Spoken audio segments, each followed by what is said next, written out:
Okay, welcome to part two. Basically, I'm going to be talking about the posterior triangle.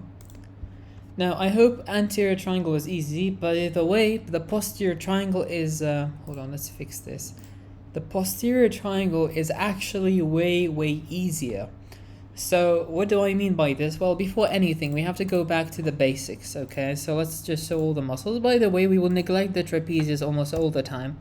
So one of the most important muscles that divides the main muscle actually that divides the anterior and posterior triangle is actually the sternocleidomastoid.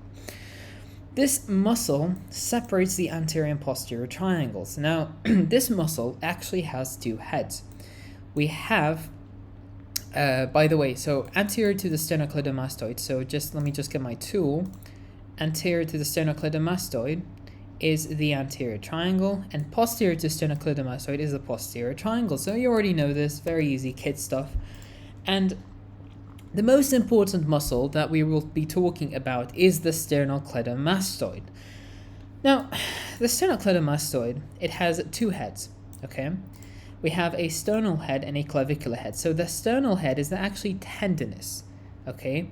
It arises from the sternum or the manubrium and extends and attaches to the base of the skull, superior occipital crest at the superior knuckle line at the external occipital crest, lateral to the aranthus. The second head is the clavicular head. So it has two heads, a sternal head origin from the sternum and a clavicular head origin from the clavicle. Now the sternal head is tendinous. You can memorize this as the T. In the center of your chest you have a T. But the clavicular head is fleshy, it's not tendinous, and arises from the medial third of the clavicle.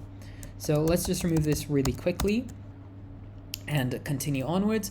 So the insertion, both of these are two origins. So this is the sternal head and this is the clavicular head. Now both of these insert into this part, into the lateral into the mastoid process and the lateral part of the superior knuckle line, and it is supplied in terms of motor supply. It is supplied by the spinal accessory. So you can remember, if you remember, spinal accessory. In the anterior triangle, spinal accessory, cranial nerve 11, supplies the motor innervation for both sternoclavicular head of the sternocleidomastoid, and for sensation, we have proprioceptive C2 and C3 nerves. So the cervical, second and third cervical nerves provide the sensation, and for the muscle and for action, it is provided by the spinal accessory. So let's check if everything's working. Fantastic. Anyways, so both muscles, both the sternal and clavicular head, they're both the same basically, but they both flex the cervical vertebrae. Okay, so they basically flex. As when you're praying, your head is flexed by the sternocleidomastoid. Okay, or let's assume that this person is twisting one side of the head like this. Okay, what muscle would be activated? The sternocleidomastoid will pull it downwards, only one of them. So if one of the muscles function, they will pull one side of the head so that the face looks upwards on the opposite side. So the face would look like opposite side. I don't know how to explain it, but I hope it makes sense. So the sternocleidomastoid, okay, would basically make the head, pull the head downward on this side, so that on the opposite side the head would look upward. So this is in the case of only one muscle functioning. However, when both muscles function, both the head will flex forwards. Okay, so that's kind of the thing. Sorry about the beginning, I made a mistake in the beginning. So basically, you know, if this side is pulled downwards, the head will move to the opposite side, looking at the opposite side. Okay, or if both muscles work, the head will move down, as in praying or bowing. So for example, I will explain in just a second. So as you can see, if both muscles pull forward, your head will go down like this, like in praying. Anyways, now we finished talking about the sternocleidomastoid. That's all there is to it for now. This is very simplified, by the way. We have the posterior triangle. So the posterior triangle is far, far, far easier than the anterior triangle because there are only 2 subtriangles. So this is the limitation of the posterior triangle. It is limited anteriorly by the posterior border of the sternocleidomastoid, posteriorly by the anterior border of the trapezius. So here we have the trapezius, and this is the sternocleidomastoid. And superiorly, we have the meeting point of sternocleidomastoid and the trapezius. It's like a meeting point. And inferior, we have the clavicle, the middle third of the clavicle. Okay. Now, again, we have a roof. Remember, in the first video, I talked about how we have a roof. What is the roof like? It is, imagine a house which has a roof you cannot see. So when we talk about the roof, let's talk about this app and the things that we can't see, which are the skin over here. So we have a skin, the platysma muscle, by the way. The platysma you can't see here because I removed it. Platysma, skin platysma, and two fascia, the superficial fascia, which is with the platysma, by the way. So, but you have to include platysma and superficial fascia, and the investing layer of the deep cervical fascia. So exactly the same roof as the anterior triangle. This is very, very easy. Okay, so let's remove all of this, and if we look closely, we will see that if I turn on the connective tissues, we can see something very important. So when we, I'm gonna also show the trapezius. So the platysma. So if we remove the platysma, we have a fascia completely covering the neck. This is very important. So this is about the fascia. The fascia that completely covers the neck, like an iPhone cover, is called the most superficial one is called the superficial investing layer of fascia. This is the first fascia, which encloses 2 muscles. So if we remove this, we have 2 muscles. We have the sternocleidomastoid, both heads of sternocleidomastoid. We also kind of have the inferior belly of the hyoid, but it's irrelevant for now. We will talk about it later. And the descending part of the trapezius. So we have the sternocleidomastoid, the trapezius. So the investing layer covers the entirety of the neck. But when we're talking about the posterior triangle, we will be talking about 2 muscles, the trapezius and the sternocleidomastoid. And also this fascia that we just talked about, let's remove this. This fascia forms the roof of both anterior and posterior triangles. So both triangles have this superficial fascia as their roof, okay? And an investing layer of the deep cervical fascia, which I'll be talking about in a second. Now, the floor of the posterior triangle. So if you remember, we don't have a floor in the anterior triangle besides the subtriangles. I'm talking about the anterior triangle in general. We didn't have any floors, but for the posterior triangle, we have 4 muscles that you can memorize in a mnemonic known as, I'm going to write it down, S, S, L, S. Okay, these form the floor of the posterior triangle. So what are these S's? The first S is, let's remove the descending part of the trapezius, and let's remove the prevertebral fascia. The first we will have is the semispinalis capitis. How do you memorize this? Look, it is attached to the spine. Okay, so this is called semispinalis capitis.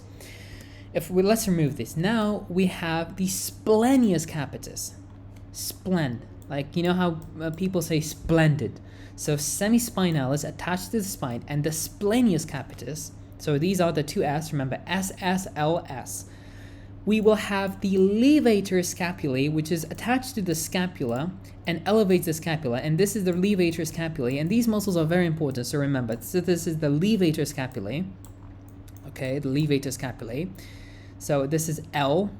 Okay, so SSL, and if we remove this, we will have the scalenius medius, and we have anterior, this is like superior, middle, and inferior, okay?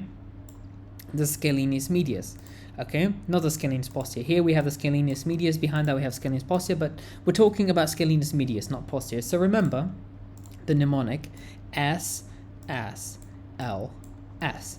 This is the semispinalis capitis, splenius capitis, levator scapulae, and the scalenius medius. Remember, medius, not posterior. So let's remove this. So remember, scalenius medius, semispinalis capitis, and splenius capitis. Easy stuff. Now, now we have a very important note to talk about. A small part of scalenus, remember we mentioned scalenus medius, okay? We have scalenus anterior, medius, and posterior. So this is a scalenus medius. But a small part of scalenus anterior may be present in the floor, but it is covered by the prevertebral fascia. Now here you can't see it very well, but it's covered by, I don't know if it's showing. It's usually covered by a prevertebral fascia. You see, it is covered by the prevertebral fascia. Okay, this is the scalenus anterior, and it may be present. It's not always present, and also a very small part of it. But it is nevertheless kind of present. This is the scalenus anterior. Let's talk about the prevertebral fascia. Remember this fascia here that we removed. So let's remove this part. Let's remove this. And we have a fascia here underneath the superficial. This is called the prevertebral fascia. We have two types of deep fascia. We have the pretracheal. We actually have three, but investing, this is the pretracheal, this is the prevertebral. Okay, I'm going to be talking about those, not the investing. Okay, now, the pretracheal fascia covers, the name suggests, the trachea and the muscles here, just like we mentioned in the previous video. The prevertebral fascia covers the muscles of the vertebrae. So remember, the semispinalis capitis attached to the spine here, the splenius capitis, but not the, this is the sternocleidomastoid, the splenius capitis, and the levator scapulae. This is the splenius capitis, this is the levator scapulae, and here we have the scalenus medius, okay? They're all enclosed by the prevertebral fascia, which is underneath the superficial fascia. Now, the investing layer and the prevertebral fascia, okay, so this is the prevertebral fascia, along with the investing layer, are actually attached to this ligament called knuckle ligament or ligamentum knucki. Okay, so here's the knuckle ligament or ligamentum knucki. You should already know this. This is basic stuff. And the triangle, remember, let's go back to topic about the triangle. So the triangle, let's re-add the show everything for the muscles. Let's remove these, the fascia. The triangle is divided into two segments. Okay, we have a large occipital triangle near the occipital bone and a small supraclavicular. So this is the clavicle, and the supraclavicular triangle is below. What are they separated by? The inferior belly of omohyoid. So inferior belly. Okay, why is it inferior? Because just like I mentioned beforehand, if we remove this, we have the inferior belly, and here we have the superior belly, but I can't show you right now. It's because it's covered by the fascia. Oopsie daisy. Let's add the sternocleidomastoid. Okay, so we mentioned we have two subtriangles. I will go over, I will ignore these because I will be talking about them again, and I don't want it to be confusing. But it's important to memorize them, so if you can just memorize them, they're easy. But I will be talking about the important stuff. So, the most important thing I will be talking about now is the subclavian artery. Now, if I can remove the fascia and show the arteries, okay. This here is the subclavian artery, and we will divide it into three parts. The first part extends from its origin, okay, either from the brachiocephalic trunk on the right side or the subclavian itself on the left side, origin, until the midline. So this here is the scalenus anterior. This is important. So this muscle here is the scalenus anterior, and this is a very important muscle because it divides the subclavian artery into three parts. The first part originates from the origin, okay, and extends until where? Until the medial border of the scalenus anterior. So this whole area is the first part. The second part is located behind the scalenus anterior, which is not visible here. And the third part is extending beyond the scalenus anterior. Okay. Now, the third part, we will be concerned with the third part because there are a lot of important things, which is the area that extends beyond the scalenus. So here we have the scalenus anterior. The first part extends up until here. Second part behind the scalenus anterior. I'm not sure if you can see it very well. Behind the scalenus anterior, as you can see here, this is behind it, and laterally that extends beyond it. Okay, so beyond the scalenus anterior, this is the third part, behind this middle, and the first part extends from the origin to here. This is very important. Now the third part extends from the lateral border of scalenus, so this is the lateral border, to the outer border of the first rib. So here, this is the first rib. It goes over the lateral border, it goes to the outer border of the first rib, and lies on the anterior inferior angle of the triangle. So this is like the most anterior angle, okay, before it forms the axillary artery. So it then forms the axillary artery to the arms. You have the radial and ulnar artery, those, but I'm going to be talking about the head and neck module. Okay, so it extends until here.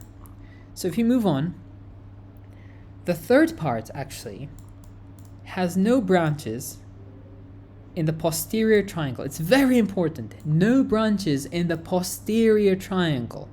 Look, you might see that it has a small branch here, but it's not for the posterior triangle, the third part, okay? However, the third part's pulsations can be felt. When you touch someone's clavicle, the supraclavicular fossa, you will feel pulsations because it is comparatively superficial and you can hear the pulsations. Now, let's talk about the relations of the what's it called? The subclavian artery. Anteriorly, we have this mnemonic called SSC. So I'm gonna actually, before that, I want to show you the sternocleidomastoid, because the sternocleidomastoid is very important, yet it does get in the way a little bit. Let's remove the platysma. So anteriorly, we have the sternocleidomastoid. This is anterior. We have SSE. So S stands for sternocleidomastoid. The skin and the fascia and the clavicle. So here we have the clavicle. So think of it like this. So here we have the clavicle, we have the sternocleidomastoid, and the skin and the fascia. The veins are also anterior. So if we show you the veins, we also have the subclavian vein anteriorly and the external jugular vein just anterior. So anterior, the subclavian and the external jugular vein, not the internal jugular vein. The subclavian vein is slightly anterior but below it, yet the external jugular vein crosses over it. So think of it as a cross over the artery. So if I remove the veins now, let's talk about it in detail. Posteriorly, we have the lower trunk of the brachial plexus. Now, I would show you the brachial plexus, but it might be a bit confusing and complicated, but you can just say that posterior, behind it, we have the brachial plexus. You know what, I'll actually show it, because I want you all to understand the whole thing. Here we have the brachial plexus. This is the superior trunk of the brachial plexus. However, posteriorly we have, this is the middle trunk, and we have the lower trunk. So posteriorly, the inferior trunk of the brachial plexus, supplying the arms. So posterior to the subclavian artery, we have the lower trunk of the brachial plexus, and we also have the scalenus medius over here. So behind the scalenus medius, remember here we have scalenus anterior, behind it scalenus medius, and the lower trunk of the brachial plexus. And superiorly, I'll actually keep the plexus, because superiorly we have the upper and middle trunks of the plexus. So this is the superior trunk, and just about here should be the middle trunk. And inferiorly we have the first rib. No, this is the first rib. This is the second rib. This is the clavicle. So the first rib inferiorly. So let's revise it all as a simple explanation. The subclavian artery has 3 branches. Okay. The first extends until the medial border of the anterior border of the scalenus, second part behind it, and third part lateral to it. Now, the third part does have branches, but not in the posterior triangle. Now, I don't know how to explain this. Please, just do it at your own risk, okay? Now, this is very important. Now, what about the limitations? Remember, anteriorly, think of SSC, which is the sternocleidomastoid, so anteriorly in front. We have the sternocleidomastoid. Anteriorly, we have, let's remove this. So anteriorly, you have the skin and the fascia, the sternocleidomastoid, and hold on, let me just check again. Yeah, and the clavicle, SSC, sorry. So anteriorly, we have the clavicle, sternocleidomastoid, and also the skin and the superficial fascia. Inferiorly, we have the first rib. Superiorly, we have the Let's go over it again. The not posterior. Superiorly, we have the middle and upper brachial plexuses, upper trunks of the brachial plexus, and inferior and posteriorly we have the lower trunk of the brachial plexus and the scalenus medius. Remember, scalenus medius is behind scalenus anterior and also the lower trunk of the brachial plexus. Hope it makes sense. So if we move on to the other part, hold on one second. If we move on to the other part. Okay, everyone. Oh, sorry. I think I'm back. Yeah, I think so. Okay, now when we're talking about the subclavian artery, actually the first branch of the brachiocephalic trunk, let me just come over here and let me remove this. Actually, no, wait. I will talk about something very important because I think it's something that most people don't recognize. Okay, so according to different textbooks, okay, according to this one that I'm using, it states that the first branch of the right, let's assume the right subclavian artery, is actually the thyrocervical trunk, which is this right here. This is the vertebral artery, the thyrocervical trunk. Okay, according to this one, even though I doubt. Okay, but I have to go with the current textbook. Let's just remove the nerves. So this thyrocervical trunk is very important because it provides two types of branches, but it's located where? In the lower part of the posterior triangle, so not the occipital triangle. So if we add the branches, we will have two branches. Inferiorly, we have the suprascapular artery, and superior we have the transverse cervical artery. So we can memorize this as suprascapular, just giving blood to the scapula here, and the transverse cervical artery, providing it to the transverse cervical area. Okay, so these are the two branches of the thyrocervical trunk. Okay. Now, the suprascapular artery, anastomosis around the scapula here, which is located posteriorly. It anastomoses with the suprascapular, scapular arteries, and the transverse cervical passes deep to the trapezius. So here we have the trapezius. It passes inferiorly or deep to the trapezius. Okay, as you can see, but let's bring it back. So these are about the thyrocervical trunk, and according to this book that I have, it says it's the first branch, but this anatomical app is a bit different because we have the right common carotid, then we have the vertebral, etc. But do it on your own, like use your own textbooks. Do not use this. But about this lecture, it says this. Now, we have a branch called the occipital artery. Okay, now the occipital artery is a bit special because the occipital artery, let's add all layers of arteries. The occipital artery is very, very deep. Okay, this is the occipital artery here. It arises from the external carotid artery, not the internal. So the external carotid artery has a branch called the occipital artery, giving blood supply to the occipital belly and the upper neurosis here. It is also supplied and innervated along with the great occipital nerve. As you can see, as you can see here, we have the great occipital, this is the lesser occipital nerve, but here we have the great occipital nerves that comes along with it. So that's very, very important. So great occipital nerve with the great occipital artery and the great occipital nerve. We also have the lesser occipital nerve, which is part of the second cervical ramus, but yeah, I will not be talking about this now because this is about the basics, and I will, if you guys want to, I can get into the details and stuff about the nerves and neuroanatomy, but yeah. So now that we've talked a lot about the arteries, let's actually talk about the veins, and the veins are very easy actually. The veins are, like I mentioned, I've made a video before, practical video, if you go and check it out, about the posterior auricular vein and retromandibular veins and so on. So let's remove the arteries. We're almost done with them basically.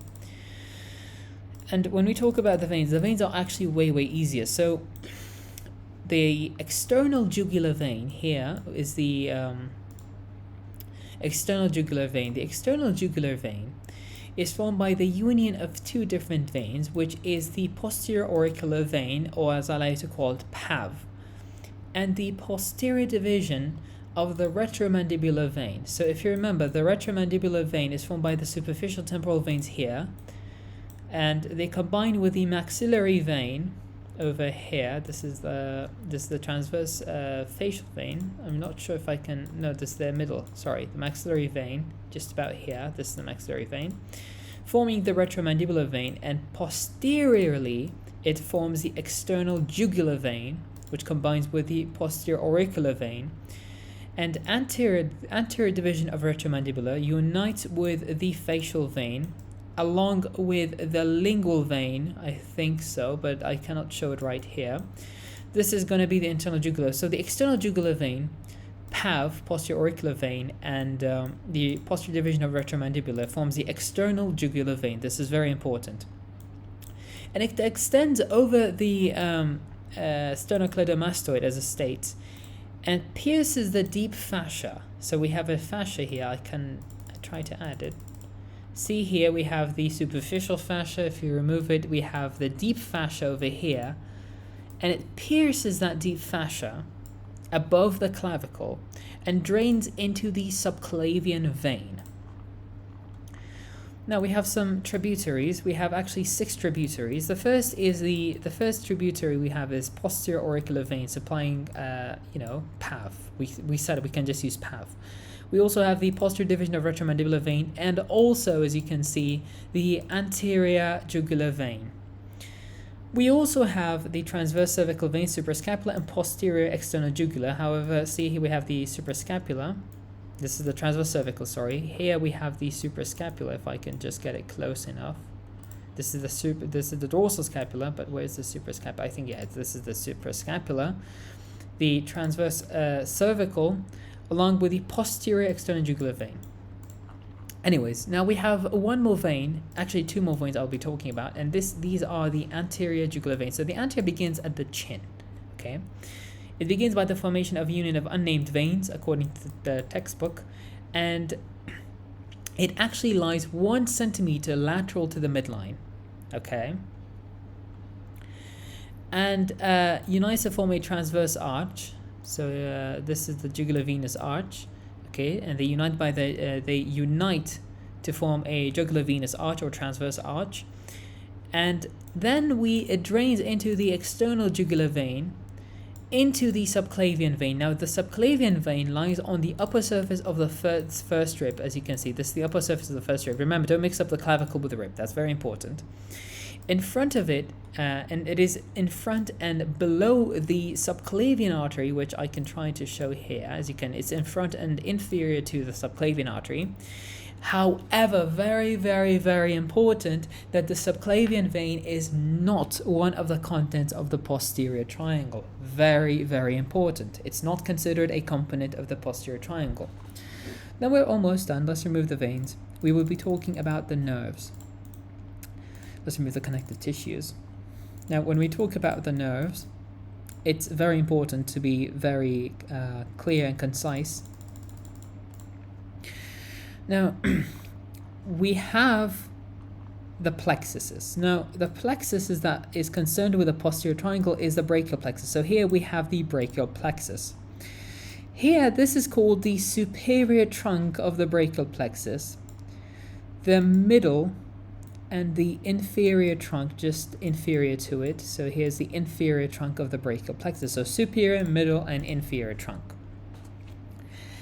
They enter the triangle, the posterior triangle, between scalenus medius and scalenus anterior muscle. So here we have the scalenus anterior and scalenus medius. 1 second, guys, excuse me. If we check 1 sec, my apologies again. So let's talk about everything again. So when we're talking about the nerves, when we talk about the plexuses, okay, we have superior trunk of the brachial plexus, the middle, where is the middle? I think I can see it, the middle, and the inferior plexus, okay, inferior plexus. Superior, if you remember, superior and middle are superior to the subclavian, and the inferior is located posterior to it. So if you move on back here, just a few slides back, about the yeah, posterior lower trunk of the brachial plexus and scalenus medius. Very important stuff. Anyways, so back to what I was saying. The plexuses, we also have the upper, middle, and lower trunks, basically, like we mentioned, and the chords leave the posterior triangle by passing deep to the clavicle. So the chords here, the trunks, we have the upper, middle, and lower trunks, and they leave by passing deep to the clavicle. Okay, so they leave by passing deep to the clavicle, as you can see here. We have the chord, so the chords are deep to the clavicle, the lateral chord, the posterior chords, but I'm not going to be talking about neuroanatomy here, especially for the limbs. This could be for another video. If you guys want to just let me know, I can make a video about it, but I'm going to try to keep it short and simple. So when we are talking about we finished the plexuses. Okay, I'm not going to be talking about the cervical plexus here because we're talking about the posterior triangle. But now we will be talking about the nerves of sensation. Okay, the nerves of sensation. The nerves of sensation are very, very important. So what are the nerves of sensation? The first one, I would actually like to talk about the first one being the lesser occipital nerve. So here, this is the great occipital, this should be the great occipital nerve. Here we have the lesser occipital nerve. This is the first one. So C2, lesser occipital nerve, arises from the second cervical nerve. It supplies the skin over the auricle and the mastoid region. So basically the mastoid region in the auricle is supplied by the lesser occipital for sensation, not general sensation. We also have the great auricular nerve. Okay, the great auricular nerve, if I'm not mistaken, this is the great auricular, it is the great auricular nerve. It supplies the mastoid, both sides of the auricle and the parotid regions. So the parotid regions and the auricle is supplied by the great auricular, so lesser occipital. Now the great auricular also arises from C2 and C3. So remember, the lesser occipital, here we have the lesser occipital. Don't mind the great occipital. Great occipital, don't mind it. If we check here, basically the posterior cervical. Okay, so the lesser occipital here arises from C2. Just 1 second. Hold on. Just 1 second. Sorry about that. So if we minimize this, this is the lesser occipital, arises from C2 only. So arises from C2. This is the great auricular. This is the great auricular. This is the part of the this is the auricular nerve, part of the facial nerve, I think. But this is the great auricular, C2 and C3, the mastoid and the parotid region. We have the transverse cutaneous and supraclavicular. So the transverse cutaneous, I think the transverse cutaneous was, no, it's the accessory nerve. I was looking for the accessory nerve, but if I'm looking for it, it should be just about here, I think. No, wait, hold on. Yeah, this is the transverse cervical nerve, but we can consider it as a transverse cutaneous. Now, this is formed by C2 and C3 again, by the anterior rami. Remember, it's not the dorsal rami, anterior rami of C2, C3. And the supraclavicular nerve, which is the classic, it's very easy, it's just C3 and C4. So this is the lateral supraclavicular, but typically we can find this merging. This is the supraclavicular nerves. We have, your typical three branches. You have the medial, you have the intermediate, and the lateral supraclavicular nerves behind the posterior border of the sternocleidomastoid. Okay. Now, when we talk about the cervical plexus, actually I will be talking about it. The cervical plexus actually crosses the medial end of the clavicle and supplies the skin as far as the median plane. We have three regions: the medial, intermediate, and lateral. So the medial and supplies the skin as far as the medial plane, so just around the medial plane of the clavicle. Don't know if I can show it here. No, this is the subclavian nerve. But as far as the median plane, I'm going to use the pen to make it a bit more clearly. So the medial end, as far as the median plane, just around here. Oops. just around here. The intermediate part of the cervical plexus crosses the middle of the scapula and supplies the skin over the chest. So the skin over the chest, intermediate. Actually, if we look at here, this is the medial supraclavicular nerve, intermediate. And then we have the lateral, which crosses the lateral end of the clavicle. So let's just remove this. So at the lateral end of the clavicle, just about here, and like I said, this is the lateral supraclavicular nerve, and supplies the skin of the upper half of the deltoid. Okay, so this should just be around here, basically, the intermediate supraclavicular, and yeah. Then we have the spinal accessory nerve. Now the spinal accessory nerve is very, very important. So here we have the spinal accessory nerve, and the accessory nerve emerges beneath the posterior border of the sternocleidomastoid. So if I show you the skeletal muscles, let's remove this. So this is the sternocleidomastoid. The spinal accessory arises beneath the sternocleidomastoid, beneath the posterior border of sternocleidomastoid, and it lies on the levator scapulae. So here is the levator scapulae and lines and is along with it. It leaves the triangle by passing deep to the anterior border of trapezius. So here we have the trapezius. This is the spinal accessory, and supplies both the muscles. Okay. So yeah, that is actually very, very important. I want to do something wrong. Okay, I wanted to actually double check on something. I want to mention that the levator scapulae is actually innervated by C3 and C4, the ventral rami. However, the SCM, like we mentioned, the SCM and along with the trapezius is innervated by the spinal accessory nerve. So that's very important to note.